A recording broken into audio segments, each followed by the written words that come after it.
Madeline Engel's A Wrinkle in Time, the graphic novel, adapted and illustrated by Hope Larson. Chapter 1, Mrs. Whatsit. It was a dark and stormy night. I'm not usually afraid of weather. Rattle.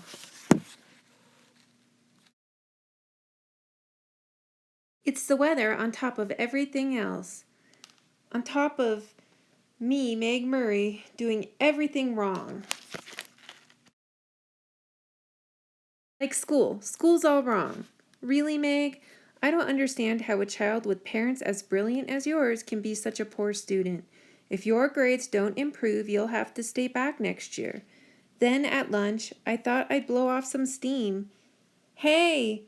Oh, We aren't kids anymore, Meg. Why do you always act like such a baby?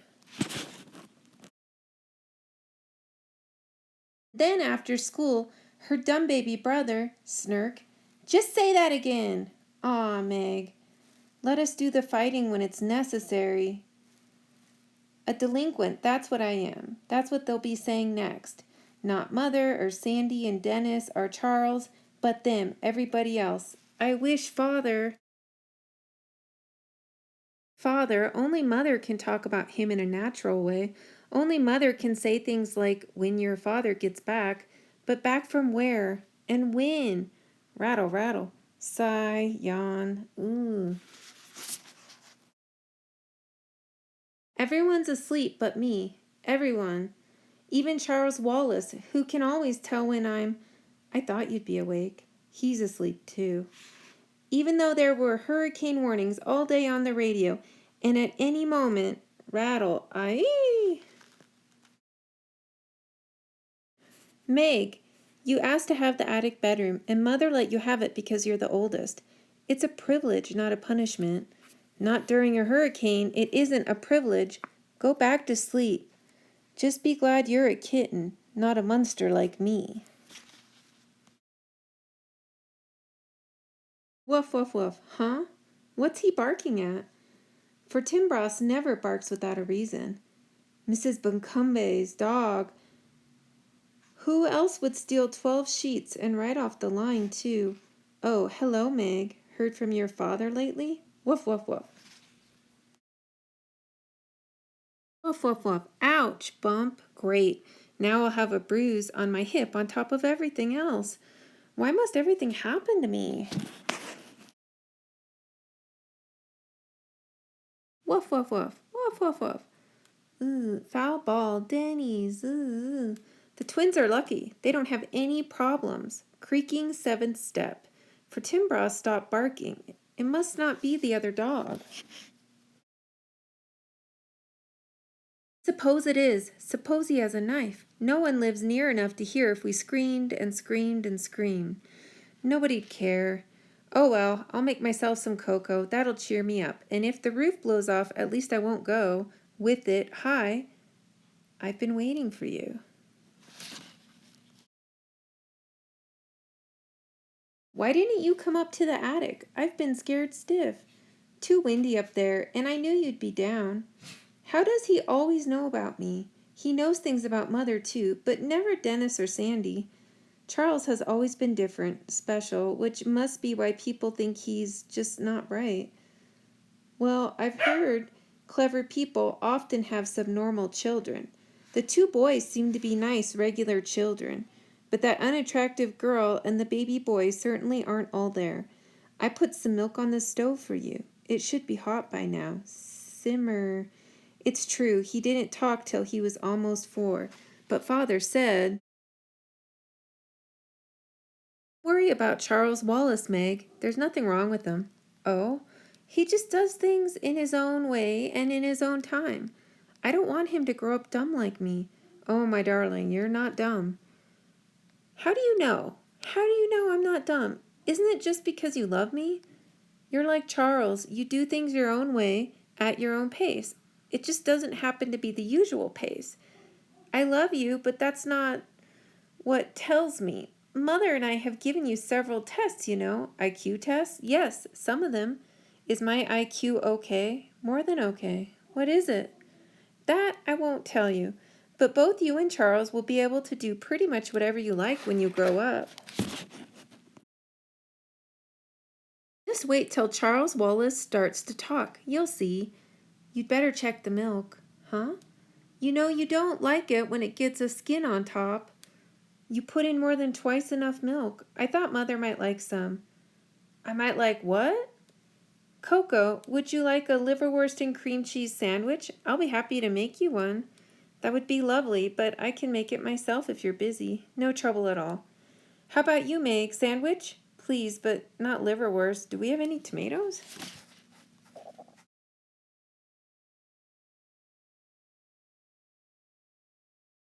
Is it on Meg, Mother? To what better use could it be put? Meg, come let me look at that bruise. Sigh. You don't know the meaning of moderation, do you, my darling? A happy medium is something I wonder if you'll ever learn. That's a nasty bruise the Henderson boy gave you. After you'd gone to bed, his mother called to complain about how badly you'd hurt him. I told her that since he's a year older and at least 25 pounds heavier than you, I was the one who ought to be complaining. But she seemed to think it was all your fault. No matter what happens, people think it's all my fault. I'm sorry I tried to fight him. It's been an awful week. Do you know why? I hate being an oddball. It's hard on Sandy and Dennis, too. I don't know if they're really like everybody else or if they're just able to pretend they are. I try to pretend, but I'm sorry, Meglet. Maybe if Father were here, he could help you, but I don't think I can do much till you've managed to plow through some more time. Then things will be easier for you. But that isn't much help right now, is it? Maybe if it weren't so repulsive looking, maybe if I were pretty like you. Mother's not a bit pretty. She's beautiful. Therefore, I bet she was awful at your age. How right you are. Just give yourself time, Meg. I think I'll talk to Mrs. Whatsit about you. What's Mrs. Whatsit stand for? That's her name. You know, the old house back in the woods that the kids all say is haunted? That's where they live. They, Mrs. Whatsit, and her two friends. Rattle, woo! We'll lose some shingles off the roof, that's certain, but this house has stood for almost 200 years, and I think it will last a little longer. I don't think I like this wind, but this is a hurricane. The radio kept saying, "Grrr, grrr." Do you think there's something in the lab? Grrr. Did you leave any smelly chemicals cooking over a Bunsen burner, Mother? No, but I'd better go see what's upsetting Fort.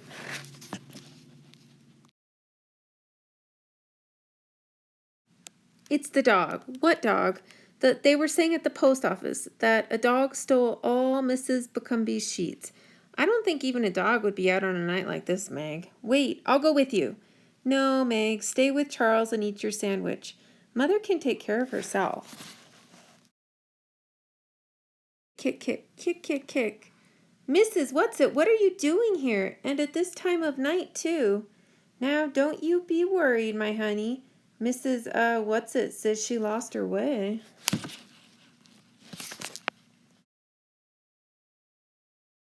It isn't so much that I lost my way as that I got blown off course, and when I realized that I was at little Charles Wallace's house, I thought I'd just come in and rest a bit before proceeding on my way. How did you know this was Charles Wallace's house? By the smell.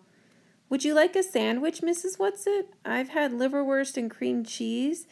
Charles has had bread and jam and Meg lettuce and tomato. Irk. Now let me see. I'm passionately fond of Russian caviar. Peaked. We're saving that for Mother's birthday and you can't have any. Sigh. No, and you mustn't give in to her, Mother, or I shall be very angry. How about tuna fish salad? Oh, all right. I'll fix it. I'll bet she is the person who's stealing those sheets. She's certainly no one Charles Wallace ought to be friends with, especially when he won't even talk to ordinary people. I didn't think I was going to like the neighbors at all until dear little Charles came by with his dog. Mrs. Whatsit, why did you take Mrs. Bucumbee's sheets? I needed them, Charles, dear. You must return them at once. But Charles, dear, I can't. I've used them. If you needed sheets that badly, you should have asked me. You can't spare any sheets. Mrs. Macumbe can. Tell your sister I'm all right, Charles. Tell her my intentions are good. Chop, chop, chop, chop. Here's your sandwich. Do you mind if I take off my boots before I eat? Listen, squelch, squish. My toes are ever so damp, and these boots are too tight for me, and I never can take them off by myself. I'll help you. Not you, you're not strong enough. I'll help. Urgh. Oh, dearie me. Are you all right, Mrs. Whatsit? If you have some liniment, I'll put it on my dignity. I think it's sprained. Chomp. Do please get up. I don't like seeing you lying there that way. You're carrying things too far. Have you ever tried getting up with a sprained dignity? Pull while I'm already down. Pop, that's ever so much better. My stomach is full and I'm warm inside and out, and it's time I went home. But it's much too wild a night to travel in. Wild nights are my glory. I just got caught in a downdraft and blown off course. Well, at least wait till your socks are dry. Don't worry about me, lamb. I'll just pop my boots on and then I'll be on my way. And speaking of ways, by the way, there is such a thing as a tesseract. What did you say? I said that there is such a thing as a tesseract.